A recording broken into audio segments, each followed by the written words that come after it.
Hello friends, मैं हूँ रचना और स्वागत करती हूँ आपका अपने चैनल गार्डनिंग विद रचना में। फ्रेंड्स, लंबे समय से भीषण गर्मी झेलते हुए हमारे पौधे जो बिल्कुल बेजान से, मुरझाए से, सूखे से हो गए थे, उनमें अब बारिश का ठंडा पानी पड़ते ही एक नई जान सी आ गई है। सभी पौधे अब खूब स्वस्थ हो गए हैं और हरे भरे से भी दिखने लगे हैं। पर आगे आने वाले दिनों में जैसे जैसे बारिश बढ़ती जाएगी, लगातार कई कई दिनों तक पानी बरसेगा, तो ऐसे में हमें अपने पौधों की देखभाल भी थोड़ी बढ़ानी होगी, वरना ये बरसात का पानी हमारे पौधों को फ़ायदा पहुंचाने के बजाय नुकसान पहुंचाने लगेगा। कई बार हम कुछ ज़रूरी बातों का ध्यान रखने में चूक जाते हैं और हमारे अच्छे खासे लगे लगाए स्वस्थ पौधे खराब हो जाते हैं। तो आज की वीडियो में आपसे शेयर करूंगी कि मॉनसून सीज़न में ज़्यादा पानी से होने वाली समस्याओं से अपने पौधों को बचाने के लिए, उन्हें ख़राब होने से बचाने के लिए हमें कौन कौन से ज़रूरी काम तुरंत कर लेने हैं और कौन कौन सी ज़रूरी बातों का हमें थ्रू आउट ध्यान रखना है, ताकि पूरी बरसात हमारे पौधे स्वस्थ और हरे भरे बने रहें और ढेर सारे फूल और कलियाँ भी देते रहें। तो चलिए वीडियो को शुरू करते हैं। सबसे पहला काम तो आपको यही करना है कि गमलों की मिट्टी की अच्छे से साफ़ सफाई कर देनी है। जितनी भी घास खरपतवार आपके मिट्टी में निकल आई है, उन सबको हटा देना है। और अब इसके बाद दूसरा काम आपको करना है कि अपने सभी गमलों की मिट्टी की अच्छे से गुड़ाई कर लेनी है। अक्सर गर्मियों में ऐसा होता है कि हम अपने गमलों में पानी तो लगातार डालते रहते हैं, पर उनकी अच्छे से देखभाल नहीं कर पाते, मिट्टी की गुड़ाई वगैरह नहीं कर पाते। इसकी वजह से मिट्टी बहुत सख्त हो जाती है और जैसे ही बारिश का पानी उसमें ज़्यादा गिरना शुरू होता है तो मिट्टी में ही ऊपर ऊपर पानी रुका रह जाता है, नीचे सीप होकर ड्रेनेज से नहीं निकल पाता।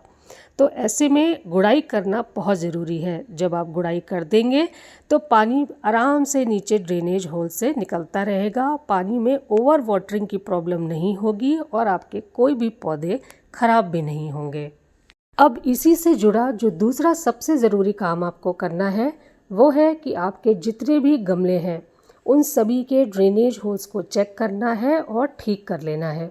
किसी भी लकड़ी की मदद से आप सभी गमलों के ड्रेनेज होल्स को क्लियर कर लीजिए, साफ़ कर लीजिए। ये इंश्योर कर लीजिए फ्रेंड्स कि किसी भी हालत में पानी मिट्टी में रुकना नहीं चाहिए। कई बार हम ध्यान नहीं दे पाते और मिट्टी नीचे ड्रेनेज होल्स में जाकर जम जाती है और सभी होल्स बंद हो जाते हैं और पानी नीचे से निकल नहीं पाता। पर अब क्योंकि ज़्यादा बारिश के दिन आ रहे हैं, तो बहुत ज़रूरी है कि हम इन ड्रेनेज होल्स को क्लियर कर लें, ताकि जितना भी एक्स्ट्रा पानी मिट्टी में रहे वो नीचे से आसानी से निकलता रहे। जब आप होल्स ठीक कर देंगे तो चाहे 2 दिन या 4 दिन, जितने दिन भी बारिश गिरे, आपके पौधे में पानी रुकने की समस्या बिल्कुल भी नहीं आएगी। तो ये दोनों काम आपको अभी ही जल्द से जल्द अपने पौधों पर करने हैं। और अब आते हैं नेक्स्ट पॉइंट पर। अगर फिर भी पानी मिट्टी में रुक रहा है या तेज़ी से ड्रेन नहीं हो रहा है या फिर मिट्टी गीली होने की वजह से आप गुड़ाई नहीं कर पा रहे हैं, तो आप एक काम और कर सकते हैं, और वो है कि आप अपने गमले की मिट्टी में कुछ थोड़ी थोड़ी दूर पर स्टिक्स की हेल्प से होल्स बना दीजिए। होल्स बना देने से क्या होगा कि पानी ऊपर मिट्टी में रुका नहीं रहेगा और जल्दी जल्दी से नीचे ड्रेनेज होल से पास होता रहेगा। अब नेक्स्ट पॉइंट है कि अक्सर गर्मियों के दिनों में हम लोग अपने पौधों को एक्स्ट्रा मॉइस्चर, एक्स्ट्रा पानी प्रोवाइड करने के लिए अपने गमलों के नीचे कुछ इस तरह की प्लेट्स या फिर ट्रेज़ लगाते हैं। तो अब जब बारिश के दिन आ गए हैं तो इन सभी ट्रेज़ को और प्लेट्स को आप तुरंत ही गमले के नीचे से हटा दीजिए, ताकि एक्स्ट्रा पानी जो भी है वो सीधे गमले से बाहर ड्रेन होता रहे। 6th पॉइंट है कि आप अपने गमलों को अब ज़मीन पर बिल्कुल भी ना रखें। इससे उनके ड्रेनेज होल्स बहुत जल्दी ब्लॉक हो जाते हैं और पानी को निकलने की जगह नहीं मिलती। तो ऐसे में आप क्या कर सकते हैं कि अपने सभी गमलों को ज़मीन से उठाकर एक हाइट पर रख दीजिए। जैसे देखिए, मैंने अपने गमलों को स्टैंड पर रख दिया है। अगर आपके पास स्टैंड्स ना हो तो आप टाइल्स के टुकड़े या फिर ईंटों से भी इस तरह से हाइट देकर गमलों को रख सकते हैं। मार्केट में इस प्रॉब्लम के लिए एक बहुत ही अच्छा सल्यूशन अवेलेबल है और वो है ड्रेनेज मैट्स का। आप चाहें तो ये भी ले सकते हैं। इसके ऊपर अपने सभी गमलों को रख सकते हैं तो ड्रेनेज का प्रॉब्लम नहीं होगा।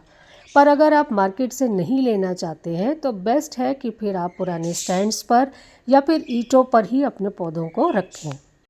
अगला काम है कि अगर आपने भीषण गर्मी के दिनों में अपने पौधों की मिट्टी को लंबे समय तक मॉइस्ट बना के रखने के लिए किसी भी तरह की मल्चिंग कर रखी थी, जैसे कि पत्तियों की मल्चिंग या फिर नारियल का भूसा या फिर राइस हस्क, उन सभी मल्चिंग मटेरियल को तुरंत हटा देना है, क्योंकि अब ये मल्चिंग मटेरियल्स पौधे को फ़ायदा पहुंचाने के बजाय नुकसान पहुंचाना शुरू कर देंगे।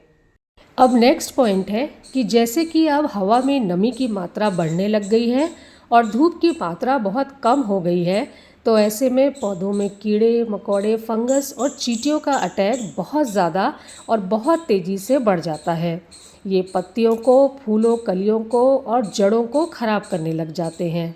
तो इसलिए अब एक और ज़रूरी काम जो आपको कर लेना है वो है कि आप अभी से ही अपने सभी पौधों पर किसी भी फंगीसाइड का इस्तेमाल करना शुरू कर दीजिए।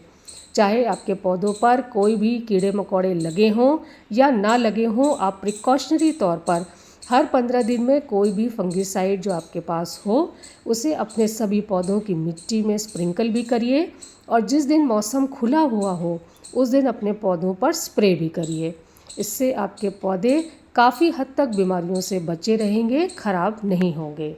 अब लास्ट पॉइंट है कि हमारे पौधों में जितने भी फूल खिलकर सूख जाते हैं, इनको हमें समय समय पर पौधे पर से तोड़कर अलग करते रहना है, क्योंकि ये फूल जब सूखकर मिट्टी में गिर जाते हैं तो ये मिट्टी में ही गल जाते हैं और मिट्टी में फंगस बना देते हैं।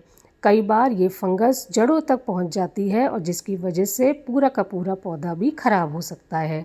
तो इसलिए हमेशा ही इन सूखे गले फूलों को मिट्टी में गिरने से बचाएं, समय समय पर इन्हें मिट्टी में से हटाते रहें।